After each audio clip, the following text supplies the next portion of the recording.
নমস্কার আঙ্কেল। আপনার নামটা যদি কষ্ট করে বলতেন। আমার নাম অপ্রকাশ। অপ্রকাশ। আচ্ছা। এই বিশেষ করে ৭৭ থেকে ৯০ পর্যন্ত এখানে হয়তো আপনারা জানেন না, আপনারা অনেক পুরাতন মানুষ। অনেক বাঙালি এখানে আসছে। জিয়ার আমলে অনেক বন্দোবস্ত আছে। এই যে বাঙালিরা আসছে, এতে কি আপনাদের প্রতি একটা শান্তি, সম্প্রীতি, ভালোবাসা আছে কি আপনার মনে হয়? আপনি আছে। আছে। তারপরে দেখা যায় অনেক ক্ষেত্রে পাহাড়ি বাঙালি একটা ভেদাভেদ স্বাভাবিক থাকে। এই ভেদাভেদটা আপনি কোন হিসাবে দেখতেছেন? আমি ভালো মনে করি। ভেদাভেদটা কি আপনি চান ভেদাভেদটা থাকুক বা না থাকুক? তো বেটা তো থাকুক, তো আর কি, আসি না থাকুক। এমনি তো শান্তিতে আমরা চাই, আমরা শান্তি থাকুক। শান্তি চাই।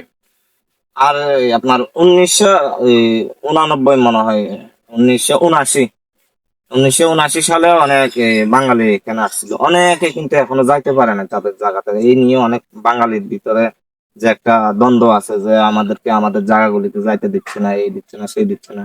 এখন আপনার কি অভিমত, তারা কি তাদের সেই জায়গাগুলিতে ফেরত যাক, এটা কি আপনি চান? কোনটা? এই 1979 সালে বিশেষ করে জিয়া রহমানের আমলে যে একটা বন্দোবস্ত দিছিল, হম। বাঙালিদেরকে পাহাড়ের এখানে একটা বন্দোবস্ত দিছিল যে তোমরা যাও এখানে থাকো ৩ একরের। কাউকে ৩ একর, কাউকে বিশেষ করে পাহাড়ি এলাকা তাদেরকে অনেকে আবার ৫ একরও দেওয়া হয়েছে, কাউকে ২.৫ একরও দেওয়া হয়েছে। গড়ে ৩ একর ধরেন। তো এই যে অনেকে কিন্তু এখনো সেই জায়গাতে যাইতে পারে নাই। হম। এখন আপনি কি চান এই যে এখনো যাইতে পারে না, যে একটা সমস্যা রয়ে গেছে, এটার কি সমাধান হোক আপনি চান? ইগেন তো সরকারে দিয়েছে, ইগেন তো ঠিক আছে, অসুবিধা কি? তো তারা জায়গা তারা খায়, তারা যাক। এটা নিয়ে আপনার এমনি কোনো তো সমস্যা না নেই। না, আমার কোনো সমস্যা নেই। আপনাকে অসংখ্য ধন্যবাদ আপনার মূল্যবান মতামতটা দেওয়ার জন্য। নমস্কার আঙ্কেল। আমরা আসছি মূলত পাহাড়ি এবং বাঙালিদের যে একটা শান্তি সম্প্রীতি আছে, সেই বিষয়টা মূলত তুলে ধরা। আমাদের কাউখালী পেজ আছে, সেখান থেকে এগুলো তুলে ধরবে। এক্ষেত্রে স্বাভাবিক আমাদের চলার ক্ষেত্রে মনোমালিন্য থাকতেই পারে, স্বাভাবিক, মানুষ তো ভুল থাকতেই পারে।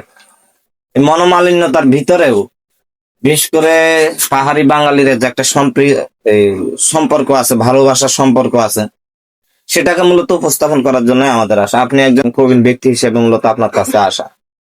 তো এই প্রথমে আপনার কাছে যে বিষয়টা বলবো সেটা হচ্ছে আপনার নামটা যদি একটু বলতেন। বৃষ। আর আপনাকে এমনি প্রকাশ কি নাম ডাকে যে? প্রকাশ কোন নাম আছে? প্রকাশ সহজে আপনাকে মানুষ চিনে? চেঙ্গামনি। 1977 থেকে 1990 সাল হয়তো আপনি পুরান মানুষ হিসেবে, প্রবীণ মানুষ হিসেবে জানেন। তো এই সময়টার ভিতরে কিন্তু বাঙালি যা আসার আসছে, এরপরে যে সকল বাঙালি আসছে তারা বেশিরভাগই কিন্তু ক্রয় সূত্রে আসছে। এখানে তো এক সময় বাঙালি ছিল না।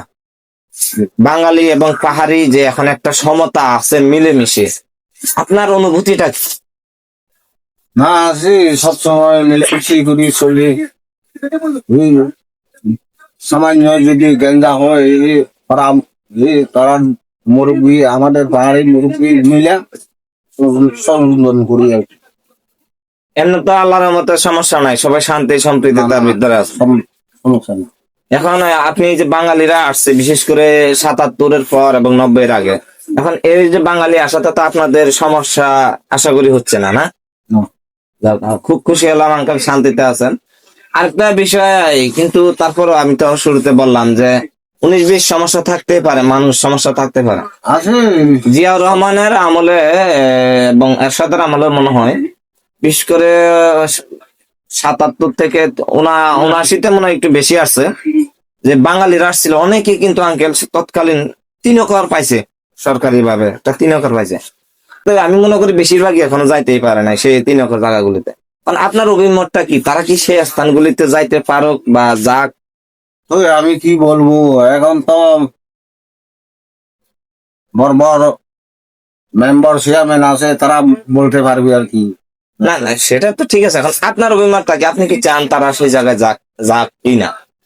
না, আপনার একটা অভিমত আছে না ব্যক্তিগত, সেই ক্ষেত্রে আপনার অভিমতটা কি, তারা সেখানে কি যাক? না গেলেও অসুবিধা নাই এরকম। মানে আপনি এক কথায় বলতেছেন আপনি তারা তাদের জায়গাতে যাক, সমস্যা নাই, এটা আপনাদের কোনো আপত্তি নাই। আপনাকে অসংখ্য ধন্যবাদ আপনার মূল্যবান সময় দিয়ে আমাদেরকে সহযোগিতা করার জন্য। আপনার অনেক মূল্যবান সময় নষ্ট করছি, ধন্যবাদ।